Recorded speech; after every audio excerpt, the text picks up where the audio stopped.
Greetings. If you're watching this, it's probably because you have some interest in the Great Courses, Great World Religions Islam course.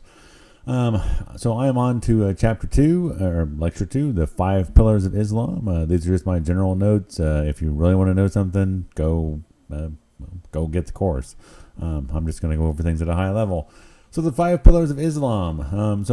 As I mentioned in the previous summary of notes from the lecture, Islam is a very, very diverse population with lots of local customs, lots of highly variable practice depending on where you happen to be.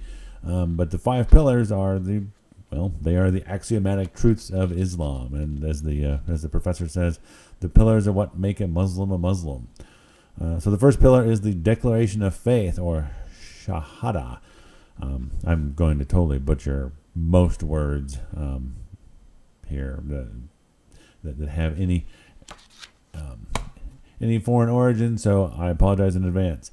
Anyway, the declaration of faith, it goes simply this way: there is no God but Allah, and Muhammad is the messenger of God.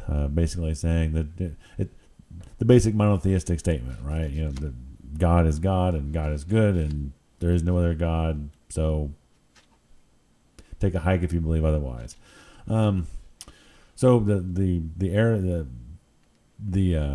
Muslim God has a lot of the same properties that you expect out of the Christian God. He's he's all powerful, mighty, holy, merciful, all the standard stuff. So it's often been said that Muslims and Christians are worshiping the same God, and so far there's nothing that really tells me anything different as far as the basic definition of who God is and what he represents. So Muhammad is, so while Muslims recognize many prophets, from Noah to Jesus to Muhammad was the final prophet of God. He's the messenger. He's the guy who said, here's what you should do in order to properly worship God. End of story. Go away.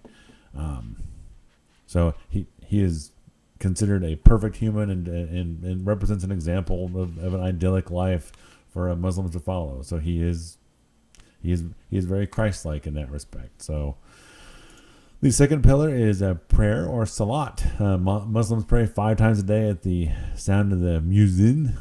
I'm totally butchering that too. But if you've ever seen a movie in which you hear the sound playing from the top of the minaret of the mosque, that is the call to prayer, and that's 5 times a day, no matter what you happen to be doing. So dawn, noon, mid-afternoon, sunset, and evening, you're expected to kneel, pray towards Mecca, and show your observance to God. So I will say that is, again, I'm not trying not to comment too much, but that does seem a much more rigorous religion than what you typically see in Christian faith. So whether a Muslim is inside, outside, on an airplane, whatever, they're expected to observe the time of prayer. If possible, it's best to observe in groups, because religion is a communal experience, and so doing so in the company of other people sort of fortifies those bonds of friendship and brotherhood. So understandably, on Fridays, the Juma is observed. It's it's a congregational prayer that's equivalent to a Christian church service in many ways. It is held in a mosque. In the mosque, there is a mihrab, a niche that indicates directionally where Mecca is. So everybody prays toward the mihrab. The sermon, if you call it that, is given from the minbar, or the pulpit. And before entering the mosque, visitors must remove their footwear, because there's somewhere in the Quran, as I kind of in fuzzy territory here, but it basically says you're in the house of God, so you should really not be dragging dirt in from the outside. Again, makes a lot of sense. So the third pillar is zakat, tithing or almsgiving. Fundamentally, personal wealth is a gift from God, and so you owe it to him to give back to charitable institutions once a year. The rule is 2.5% of total personal property. So not just income, but all the all the money you've got laying around, stocks, bonds, real estate, whatever, 2.5% of that. And it's your responsibility to total it up, figure out how much you owe, and make the appropriate donations. Typically, Muslim countries, apparently, I didn't research this terribly keenly, but don't collect it by force. That it's an honor system to an extent, but it is required by the tenets of Islam. Some specific subsets of Islam have additional taxes or tithing, but most of those are voluntary. Number 4, the Feast of Ramadan. The Feast of Ramadan begins on the calendar with the time of the commencement of the first revelation of the Quran to Muhammad. From dawn to sunset for an entire month, Muslims must not eat, drink, or engage in sexual activity from dawn to sunset. But this only applies to them if they're physically well enough to do so. So the point is not to make people suffer. The point is to make them reflect and sort of draw back from the everyday worldliness to kind of think, maybe it is good that I have money to buy food the other 11 months out of the year. After sunset, the daily fast is broken with a breakfast. And then later in the evening, an even more sumptuous meal. Also the Quran. Oftentimes the Quran is recited in chunks throughout that 30 days. So 1/30th of the Quran on one day, the next 30th, and then so that's through the entire fasting period. They've recited the entire Quran, and at the end there's a big feast, which described as pretty equivalent to Christmas. Gifts are given, and general happiness ensues, which you would not be surprised about, given that you can eat again during daylight hours. 5th is the pilgrimage or Hajj to Mecca. So 60 days after the end of Ramadan, about 2 million Muslims descend on Mecca. Any Muslim who is physically and financially able to do so is encouraged to, or required to, go to Mecca and make a pilgrimage.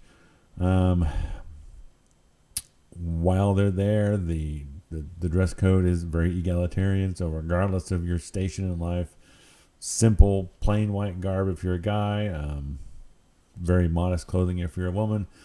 Everybody is representing, I presume, the equality of everyone in the eyes of God. That if you're a rich person or a poor person, as long as you subscribe, that you follow the tenets of Islam, you're all equal in God's eyes. So during the pilgrimage, there was a lot in this lecture, specifics about various practices that take place. I will boil this down simply to say that there's lots of reenactment of Old Testament stories, and since they're in the geographical spot where these took place, it's I can see why it would be very symbolic to think, that this is the place where Abraham stood and sacrificed, or did not sacrifice, as it turns out, Isaac. So that's a very powerful thing. If you think this is the spot where this event happened, and you kind of understand why this is an important thing. At the end, everyone gathers on the plain of. Don't remember. Sorry, I didn't write it down. Anyway, the plain where Muhammad gave his final sermon. There's a feast of sacrifice where an animal is slaughtered. This is observed all over the world by Muslims at this time of the year, and so thus ends the pilgrimage season. The last note I have on this is that once a pilgrim has made his Hajj, he can suffix his name with Haji. So I always kind of wondered where that came from, and there you go. So that's where Haji comes from. Haji. The final point that the lecturer makes is about the jihad, and many people believe that the jihad is the 6th pillar. It's not. It just represents the struggle of the faith to keep itself whole and for it to individually observe the faith, as I understand it. There will be more about this later, so that's just my large overview on that. So jihad, not the 6th pillar, more to come. So Any rate, so as I said in the previous lecture, this is just my sort of vast overview. If you want to know more, if you think that I'm full of crap, which I'm sure there's at least one thing here that I'm completely wrong about and have misunderstood completely, go get the course and watch for yourself, or look at one of the authors. He's written many books on the topic that seem very informative. So, any rate, if you feel the need to correct me, complain at me, or whatever, that's fine. Just please do it politely, because I'm just on here babbling, so that hopefully I'll remember a little bit more about what I read than if I didn't. So, anyway, happy reading, watching, whatever you do.